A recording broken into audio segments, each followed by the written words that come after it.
Welcome back my friends. Gravitational topic के अंतर्गत अब हम एक नया टॉपिक स्टार्ट करेंगे जिसका नाम है इंटेंसिटी ऑफ ग्रेविटेशनल फील्ड। देखिए, ग्रेविटेशनल फील्ड क्या है? कोई मासिव ऑब्जेक्ट है जिसमें मास है, उसकी सराउंडिंग एक अट्रैक्शन फोर्स काम करता है। जैसे अर्थ को ले लो, अर्थ आप जानते हो हर चीज को अपनी ओर अट्रैक्ट करती कि नहीं करती, बताओ।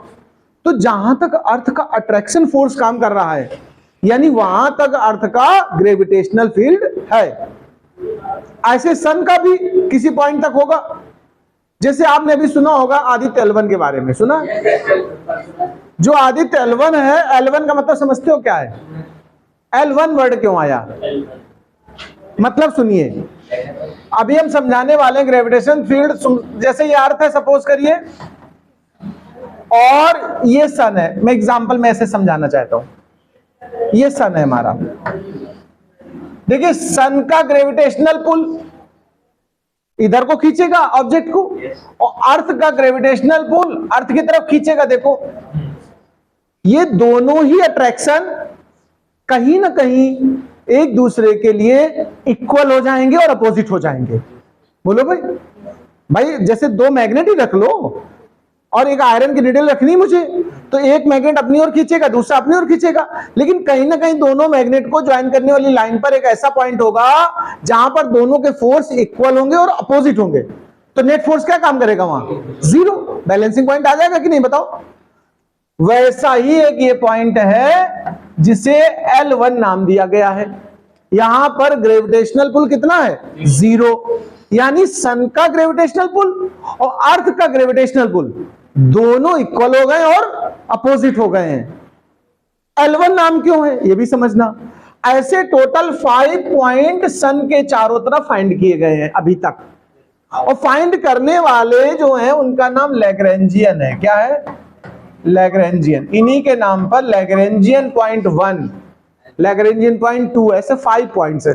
जैसे L1, ये L2 इस तरफ है, यहां पर L2 है अर्थ के दूसरी साइड।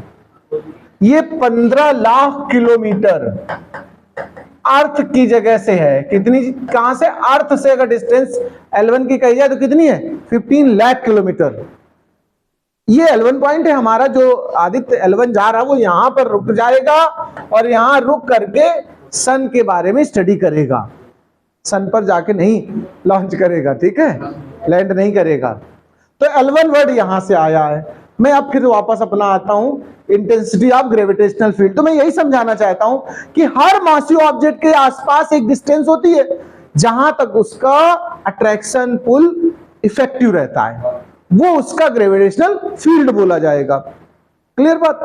और कितना अमाउंट है वहां पर? अर्थ के एकदम क्लोजर हो तो ज्यादा अट्रैक्शन काम करेगा। जैसे जैसे अर्थ से दूर जाते जाओगे अट्रैक्शन तो होगा, लेकिन उतना ज्यादा नहीं, स्ट्रांग नहीं होगा, वीक होता चला जाएगा। भाई मैग्नेट, आप मैग्नेट ज्यादा इजी समझ पाते हो। मैग्नेट के पास में कोई चीज होगी तो जल्दी खींची जाएगी कि नहीं, बताओ। डिस्टेंस बढ़ेगी तो मैग्नेट का असर डाउन होता जाता कि नहीं जाता, बोलो। उसी को इंटेंसिटी कहते हैं। इंटेंस मतलब मैग्नीट्यूड, अमाउंट। तो अगर हम डिस्कस करना चाहें इंटेंसिटी ऑफ ग्रेविटेशनल फील्ड, तो इसकी डेफिनेशन सुन लीजिए जरा।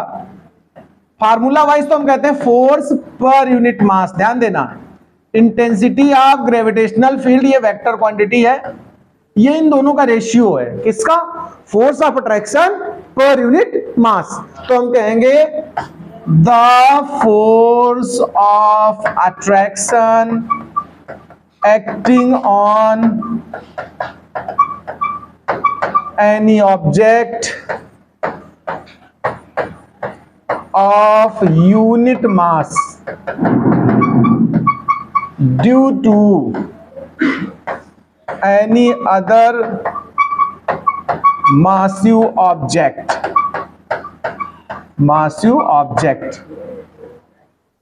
is called intensity of gravitational field. Field at that point, जिस पॉइंट पर ऑब्जर्वेशन हो रहा उस पॉइंट के लिए वो फील्ड होगा। अब फॉर्मूला लिखेंगे, E फॉर फील्ड और G for gravitational force upon mass. ये ध्यान देना, इट इज वेक्टर क्वांटिटी। ये कैसी क्वांटिटी है? हाँ, इट इज वेक्टर क्वांटिटी। अब बात आती है, सुन लीजिए, इसका एक और फॉर्मूला बनेगा। आपको पता है F = हमने सिखाया था Gm1m2/r², याद है? यही तो फोर्स होता है ग्रेविटेशनल पुल। इस फोर्स को यहां पुट कर लो, स्मॉल m कैंसिल हो जाएगा कि नहीं, बताओ? तो फिर हमारा एक फॉर्मूला ये बना, देखो Eg=F/m तो था ही था, और यहां से स्मॉल m कैंसिल हो गया, तो क्या बचा? Gm/r²। ये दो फार्मूले हमारे लिए हो गए। अब यूनिट की अगर हम बात करें, किसकी बात करें? यूनिट। तो देखो यूनिट यहां से सीधा न्यूटन पर क्या बनेगी? मीटर बनेगी कि नहीं बनेगी, बताओ भैया लोगों? मीटर। यहां से निकाल लो, फोर्स अपॉन एम। सॉरी, मास है ये, m क्या है? मास है। मास का यूनिट क्या होगा? kg। F/m की बात कर रहा हूं मैं। अच्छा, डायमेंशनल फार्मूला अगर बनाओ तो न्यूटन की क्या है? mLT-2, और kg का काट डालो LT-2। क्लियर है बात? नोट कर लो फटाफट इसको। देखिए, अब हम लोग एक टॉपिक और डिस्कस करेंगे। इंटेंसिटी तो हो गई, ग्रेविटेशनल पोटेंशियल इंटेंसिटी तो डिस्कस कर दी। अब हम बताने वाले हैं ग्रेविटेशनल पोटेंशियल एनर्जी। देखिए, जब कोई ऑब्जेक्ट किसी दूसरे ऑब्जेक्ट के फील्ड में जाता है, तो उसकी वहां जो पोजीशन ऑफ रेस्ट बनती है, उसकी वजह से जो एनर्जी स्टोर्ड होती है, उसे हम बोलेंगे ग्रेविटेशनल पोटेंशियल एनर्जी। जैसे अर्थ एक ऑब्जेक्ट है, इसकी फील्ड में अगर कोई दूसरा ऑब्जेक्ट आए, उसको अगर इंफिनिटी से लाया जाए, तो जो वर्क डन करना होगा ना, वो उस ऑब्जेक्ट में एनर्जी के फॉर्म में स्टोर हो जाएगा। कुछ डेफिनेशन ऐसे लिखते हैं, सुन लीजिए। The work done carrying any object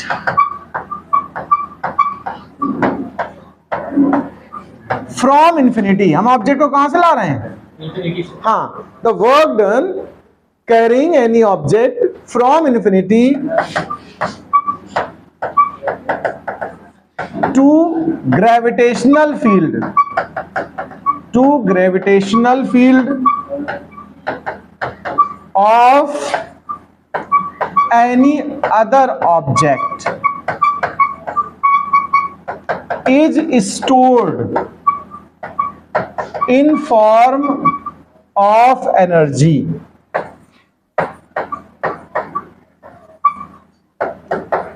This work is called gravitational potential energy. अब हम इसके लिए फॉर्मूला बनाएंगे। इसके लिए एक फॉर्मूला डिस्कस करने वाला हूं मैं, जरा सुन लीजिए। ये जैसे हमारा अर्थ का सरफेस है, हमने अपने लिए आसान बनाने के लिए अर्थ ले ली है। इस अर्थ के फील्ड में किसी ऑब्जेक्ट को इंफिनिटी से ला रहा हूं मैं, और ला करके पुट करना चाहता हूं। मेरी बात को समझना जरा। मोर जनरल अगर करना चाहो, चलो इसको अर्थ की जगह सन या और कुछ भी लेट कर सकते हैं, ऐसे जरूरी नहीं कि अर्थ लेट करें। तो हम अभी इसको अभी अर्थ नहीं बोल रहे हैं, हम अभी कोई ऑब्जेक्ट बोल रहे हैं जिसकी रेडियस r है, बाद में सफिक्स r ही डाल देंगे फॉर अर्थ स्पेशली। इसके फील्ड में ला रहे हैं, और किसी ऑब्जेक्ट को कहां से ला रहे होते हैं हम लोग? इंफिनिटी से ला रहे होते हैं।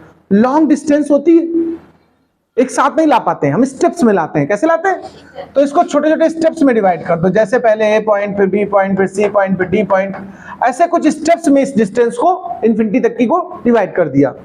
अभी हम इस जगह से यहां पर एक कोई पॉइंट ले रहे हैं जो बी है, जो यहां से डिस्टेंस कितना रख रहा है? एक्स, ऐसे जनरल। और हमारा ऑब्जेक्ट एक बार में जो डिस्टेंस कवर करता है, डिस्प्लेस होता है, उसको क्या लेट कर लिया? dx। वन टाइम में, वन इंटरवल की जो डिस्टेंस है उसको क्या लेट किए?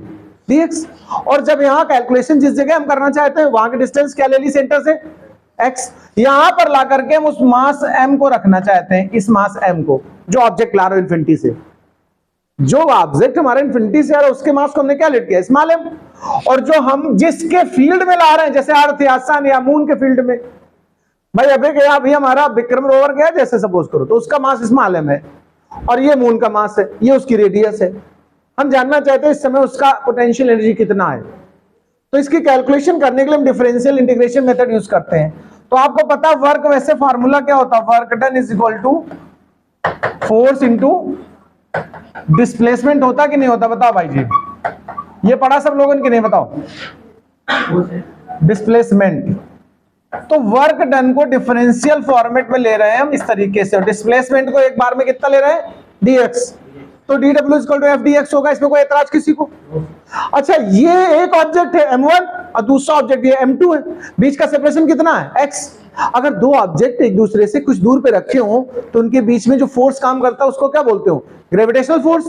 फार्मूला क्या होता है न्यूटन्स लॉ के हिसाब से, F equal to G m1 m2 by r square. तो इस हिसाब से अगर इस फोर्स की हम बात करें आपसे, तो G m1 मतलब कैपिटल M लिया है, m2 मतलब स्मॉल m, और यहां से यहां तक के डिस्टेंस को क्या लिया है, x स्क्वायर। इस फोर्स को यहां पुट कर दो। अच्छा, तो dw इज इक्वल टू क्या बना, देखो gmm by x square dx। ये छोटे से इंटरवल का है रिजल्ट, हमें तो इंफिनिटी से ला करके यहां रखना है r रेडियस पर। तो नेटवर्क डन अगर हम पता करना चाहें तो हमें इंटीग्रेशन करना होगा। देखो w पता करना चाहते हो, ला कहां से रहे हो तुम, इंफिनिटी से, और कहां प्लेस करना चाहते हो, r डिस्टेंस पर। इसके सेंटर से डिस्टेंस कहां रखना चाहते हो, a पे रखना चाहते हो कि नहीं, तो r ये लिमिट हो गई, gmm by x square dx। अच्छा, जो कांस्टेंट है उनको बाहर निकाल दो, जो x पे डिपेंड नहीं कर रहे हैं, कैपिटल G नहीं कर रहा है, कैपिटल M नहीं कर रहा है, स्मॉल m नहीं कर रहा। अच्छा, इसका इंटीग्रेशन करना है। इंटीग्रेशन वैसे आपको मैं सिखा चुका हूं, बट नहीं याद हो तो मैं दोबारा से बता देता हूं, सुन लो। इंटीग्रेशन ऑफ x की पावर n dx का फार्मूला होता है x की power n plus 1 by n plus 1, याद है।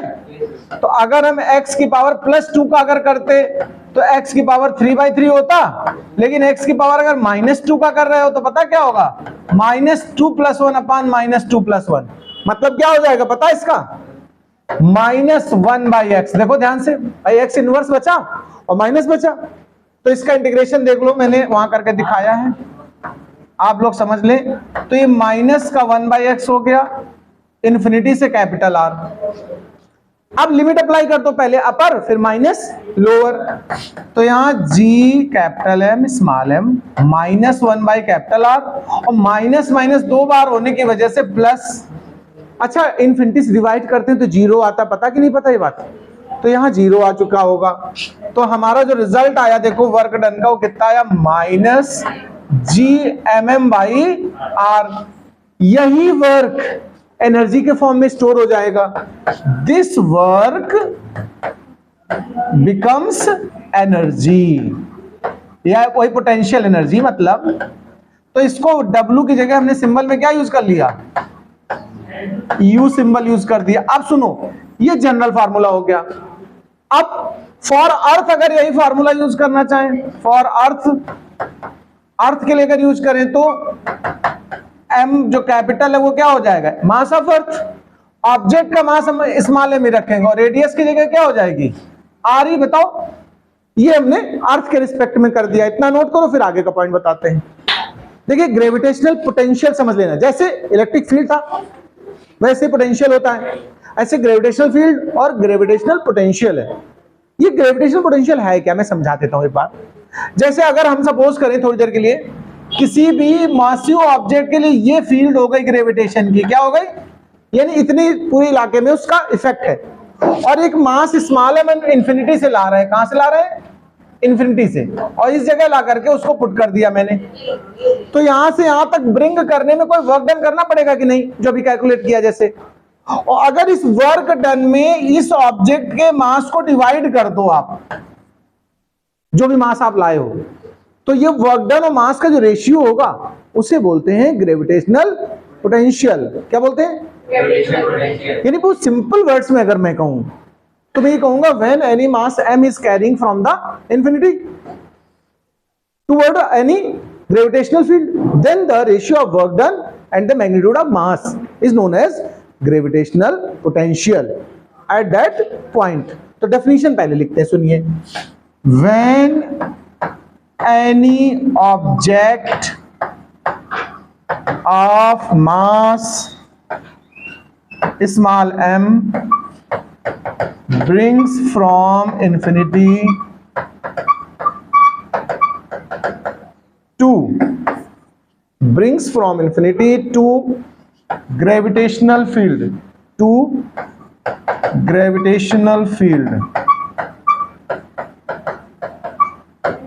then the ratio of work done and mass is known as gravitational potential